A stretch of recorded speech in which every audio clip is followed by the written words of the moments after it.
Jensen, what's that feel like? And I'm sure you've experienced it both ways. Opening day one at home, opening day on the road. Can't wait to get back maybe a week later to have your home debut. What is that like for those teams that might have to wait a little bit to finally kick off that first homestand?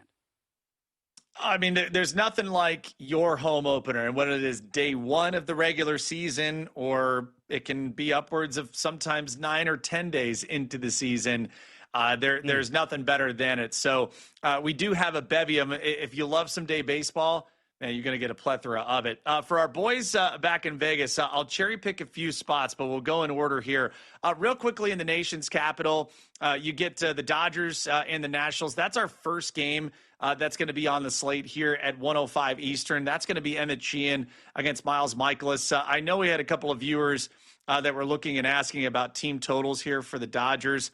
I think one of our OGs, one of our daily watchers, and Marco Ramanel. Yeah, I do like the idea of the over on the Dodgers team total of 5.5. I can see where you got there. Miles Michaelis, not a lot of resistance here as far as swing and miss. So I would anticipate that the Dodgers could probably have their way here for the Nationals in their home opener. Let me scroll down to, as our esteemed producer Joe Frieza would say, it's already a World Series preview with the way the Yankees and the Marlins have started off. The way that Miami and New York are kind of coming in, both hot in their own respects, the pitching matchup today is actually going to be really good. So you got Yuri Perez and Will Warren, and I think Joe knows we got a little overcast there at Yankee Stadium to start. Going to be anxious to see at first pitch. That one going to be at 1:35 Eastern time. Two really good young arms here, Dave.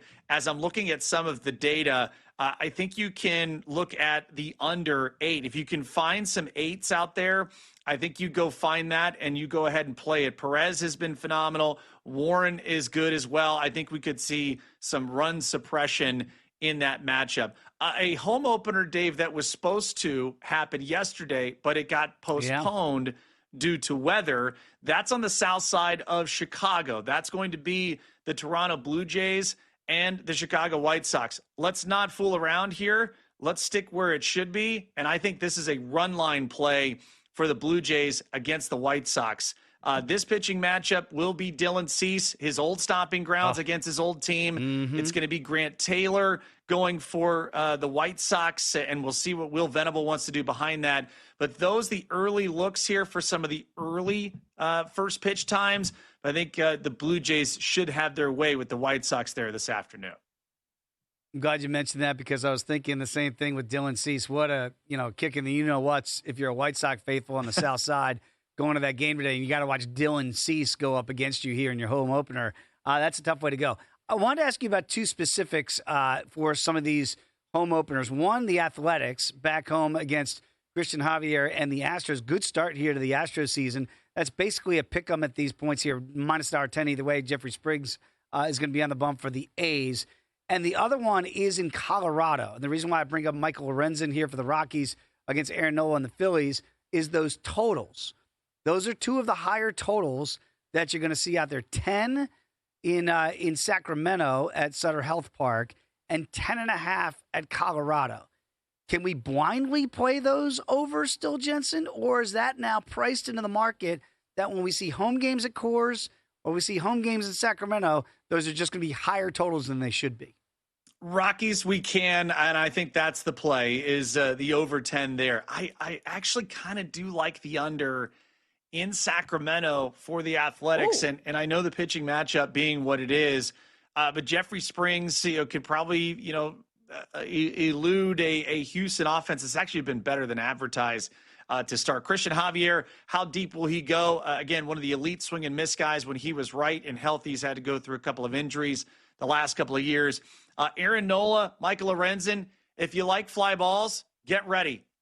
You're going to get a lot there at Coors Field. So I think that, what is it going to be, 1:10, I believe, local time, or 2:10 first pitch.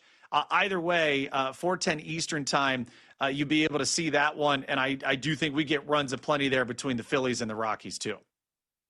You can't win the division in April, but you can lose it, right? We saw it with the Braves last year with the injuries and their terrible start and really never got off the deck because of it. If there's two teams that we do not have high expectations for necessarily, but that are sitting there at 2-4, and it's the home opener for the Win Twins. I thought it was an important win for them. You mentioned it yesterday in the program, Getaway Day there in Kansas City, and they did get that 5-1 win.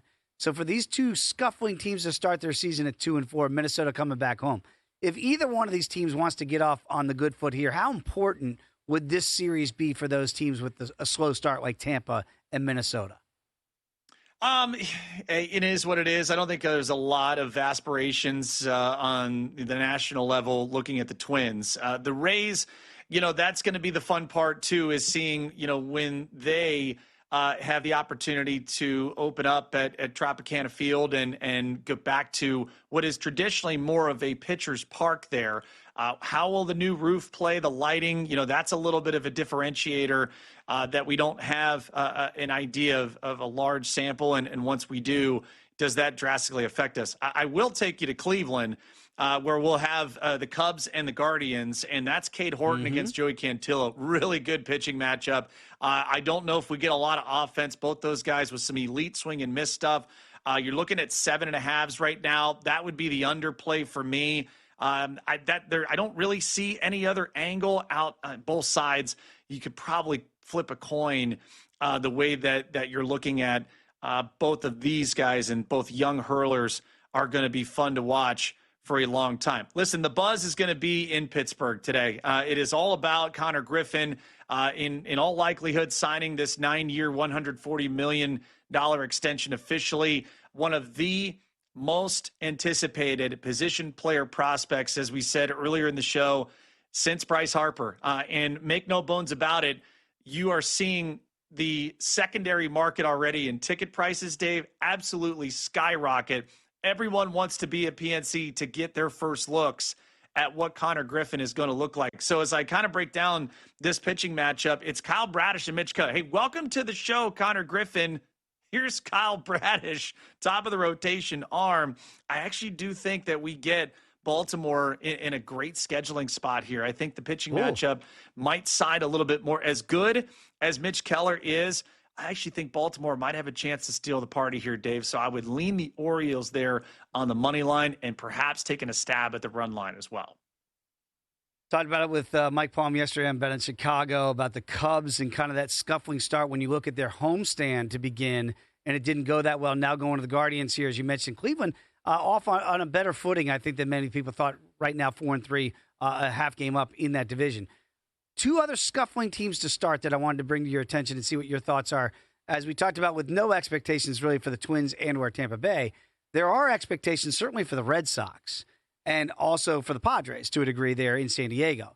So they're going to get that first start of the year in Boston today.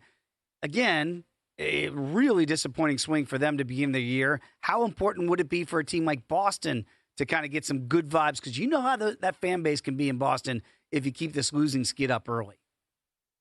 I do think the home cooking finally gets the Red Sox feeling better about themselves here. You look at the pitching matchup, it will be Michael King against Sonny Gray. I would lean Red Sox here. There's just something about Fenway on the home opener where they have that kind of extra push to get the boys across the line. Looking at some of the prices right now, have seen it go from about $1.16 up to as high as $1.22 in some places. So some money coming in already on the Red Sox. That's where I would go. Total-wise, kind of indifferent. If you force me to play it, it's probably the over, just knowing where, both these offenses could potentially be. You get the Green Monster and left. So anxious to see what happens. You're so right about it. Red Sox faithful, they've already written off some of these people, as far as the team goes, but we got to keep them going. And I think the Red Sox get it done today. I love every time Sonny Gray takes the bump. I just think of my buddy Tim Doyle, who says that's an oxymoron. Can't be Sonny and Gray at the same time, right? Is it Sonny? Is it Gray? We're not sure. But Sonny Gray will be on the bump today to make that home debut for the Boston Red Sox this season.